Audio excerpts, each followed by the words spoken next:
Hello tout le monde, c'est Agathe de la Pensée Colorée.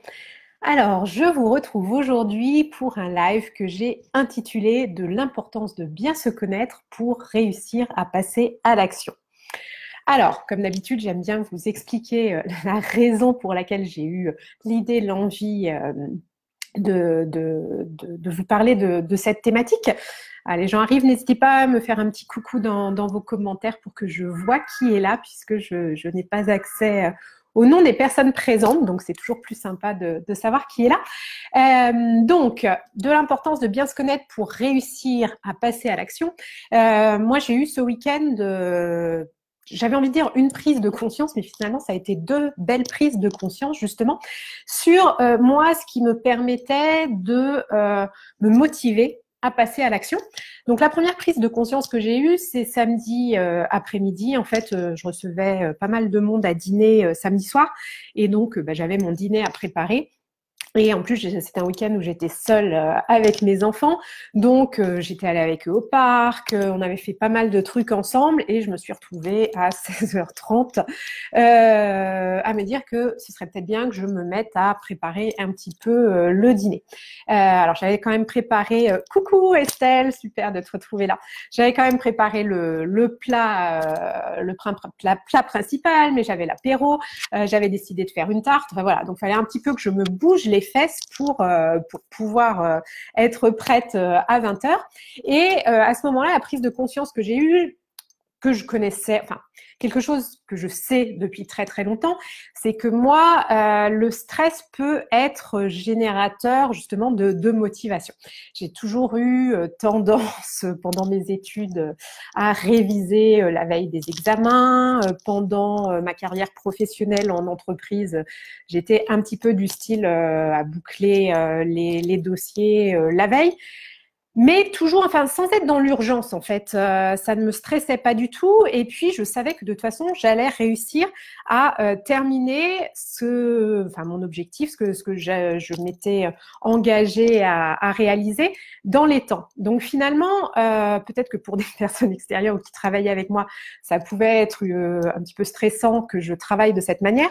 Mais moi, c'était au contraire, et ça l'est toujours, hein, très, très motivant, stimulant voilà, de m'y mettre au dernier moment. Par exemple, là, ce live je l'avais 14h30, donc à 14h28, j'étais encore, enfin voilà, j'avais pas encore branché mon micro, mon ordinateur était pas du tout au bon endroit, et c'est pas un problème pour moi en fait parce que dans ma tête, je suis préparée et c'est quelque chose de stimulant pour moi.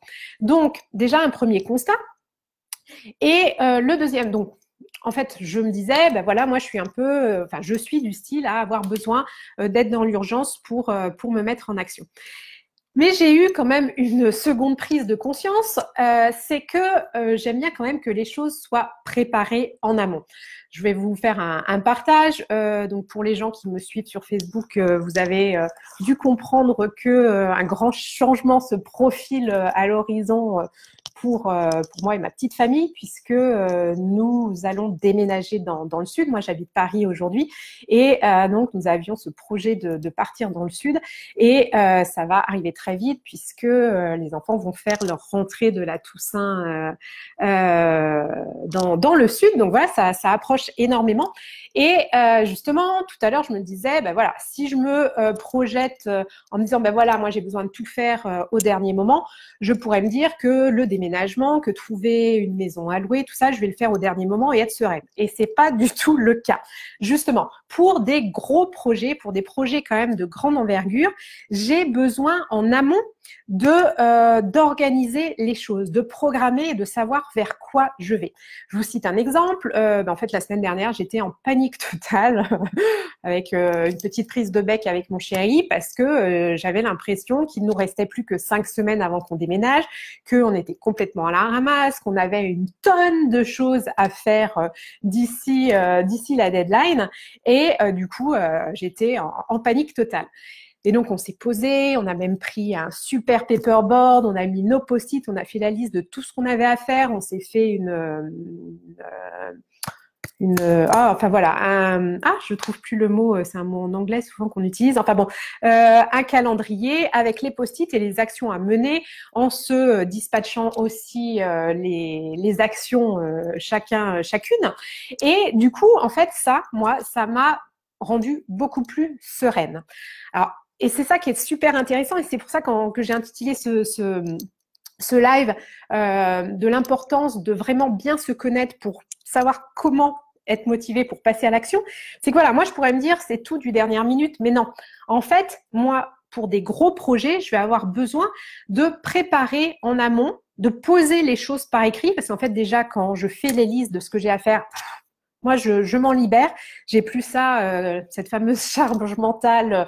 En fait, tout ce qu'on a couché sur le papier, ce qu'on a mis sur les post-it, en fait, moi, ça me mettait en mode panique parce que j'avais tout complètement en désordre dans la tête, en ayant des idées de deadline, des choses comme ça, sans savoir si c'était moi qui allais devoir m'en charger ou mon chéri. Enfin voilà, c'était le bordel absolu dans mon esprit.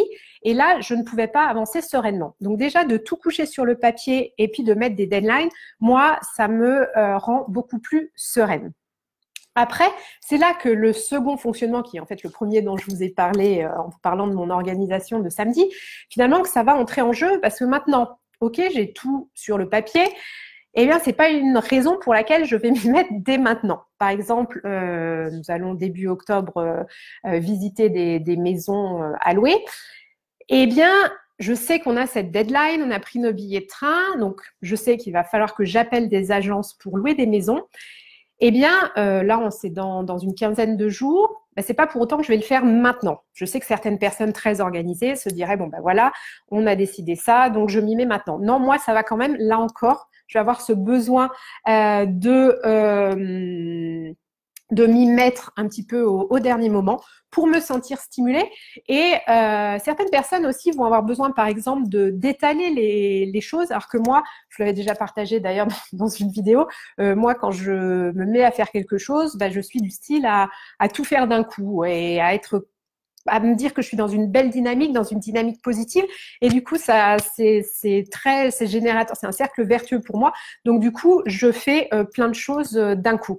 Donc, je sais très bien que probablement en fin de semaine ou peut-être début de semaine prochaine, je vais me dire, bah, tiens, je vais me mettre à chercher des annonces et appeler des agences et je vais me bloquer 2 heures et je vais tout faire d'un coup et ce sera bouclé et ce sera fait. Mais pour moi, c'est pas possible de me mettre à ce genre d'action longtemps à l'avance et d'une manière beaucoup plus diluée, j'ai envie de dire.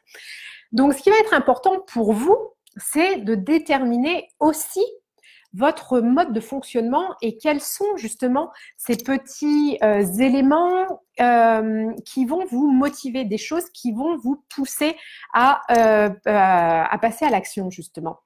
Donc, si vous, le fait de faire les choses à la dernière minute et c'est générateur d'un stress négatif, que vous partez dans tous les sens et que vous n'arrivez pas du tout à avoir les idées au clair dans ces moments-là, ben, il est évident qu'il va falloir justement que vous pensiez à démarrer vos projets beaucoup plus en amont. Et puis, pourquoi pas décomposer justement en différentes petites étapes que vous allez étaler peut-être sur une semaine plutôt que de tout faire le vendredi sur 2 heures. Donc vraiment, ça va être à vous de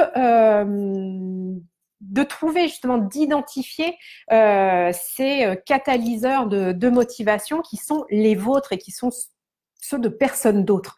Et vous êtes seul en fait à savoir, à pouvoir déterminer tout ça. Parce qu'en fait, voilà, moi je vous partage mon mode de fonctionnement. Ça va peut-être faire tilt à certaines personnes. D'autres vont se dire, mais elle est complètement tarée de fonctionner de cette manière-là. Moi, je serais dans une panique absolue. Et c'est parfait. En fait,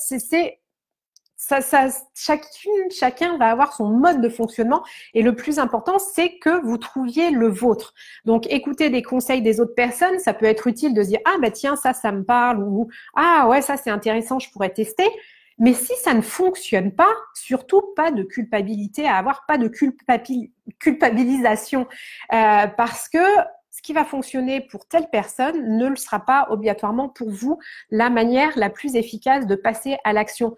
Donc, c'est pour ça que je pense qu'il est vraiment important d'essayer le plus possible quand on vous parle de nouvelles méthodes, de modes de fonctionnement, ok, vous écoutez, vous en prenez note, vous testez ce qui vous parle le plus. Si d'emblée vous vous dites ah non mais ça j'ai pas du tout envie de faire ça.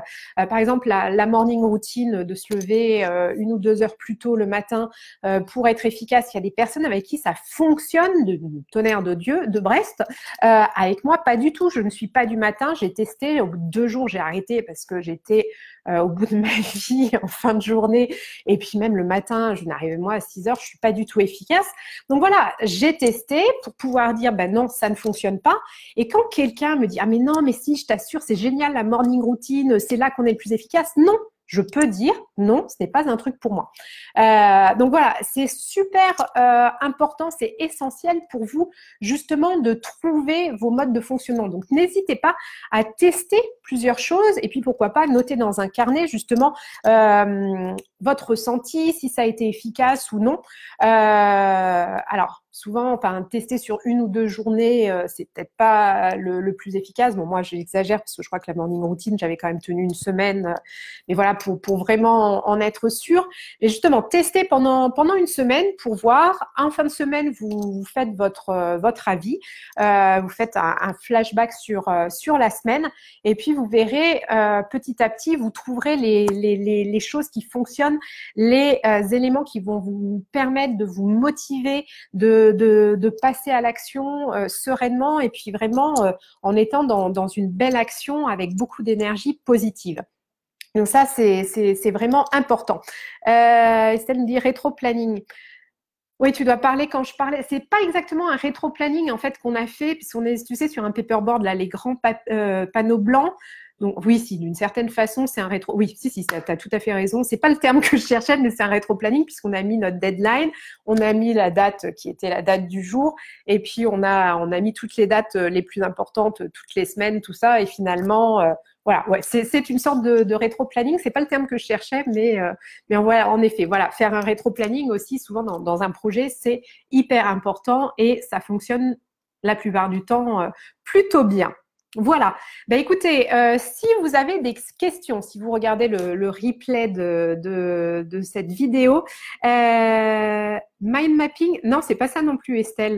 Non, alors ça, ouais, le mind mapping, ben, je pense que je ferai une vidéo aussi sur le mind mapping parce que ça c'est quelque chose que j'adore. En plus moi bien sûr j'y mets plein de couleurs donc voilà, ça c'est quelque chose de très visuel pour moi et je suis visuelle donc j'adore le mind mapping. Mais je retrouverai le mot et puis je le mettrai dans plus. C'est un mot tout bête, hein, c'est même pas une technique, c'est juste d'avoir la ligne avec le timing, quoi. Voilà. Donc oui, si vous avez des questions lorsque vous regarderez le replay, n'hésitez pas à me les poser dans les commentaires. Je vous répondrai par écrit par la suite. Et puis, si vous avez du mal à vous mettre en action, justement, j'anime vendredi prochain, le 21 septembre à 12h30, un webinaire, donc une conférence en ligne qui dure à peu près 1 heure. C'est gratuit. Vous pouvez vous inscrire. Par contre, inscrivez-vous, oui, pour pouvoir avoir toutes les informations pour vous rendre en ligne. Donc, vendredi 21 à 12h30 pour le webinaire. Si vous pensez ne pas pouvoir être présente, ce n'est pas grave, inscrivez-vous quand même, comme ça vous aurez accès au replay du webinaire. Et c'est vraiment un webinaire que je vais dédier à l'action, où j'ai envie justement de partager avec vous des techniques pour éviter la procrastination, où je vais partager avec vous des astuces pour justement vous motiver, passer à l'action, et puis surtout aussi des méthodes pour conserver la motivation une fois que vous êtes lancé sur un projet. Parce que bien sûr, quand on se met, par exemple comme moi samedi, à cuisiner pendant 2 heures, c'est pas trop dur de garder la motivation pour cuisiner, mais quand ce sont des projets bien sûr qui vont s'étendre sur 1 ou 2 mois ou comme exactement ce dont je vous parlais, le déménagement, bah, il va être hyper important justement de garder cette motivation, de rester dans une belle énergie, alors que très très souvent, comme on le verra, bah, il y a des moments où on a des coups de mou, c'est normal, mais justement, je vous donnerai quelques méthodes pour appréhender ça et puis rester motivé. Voilà. Donc, je partagerai le lien pour que vous puissiez vous inscrire au webinaire sous la vidéo. Je vous souhaite une très belle journée. Je vous envoie plein d'énergie positive et colorée et je vous dis à très vite. Bye bye.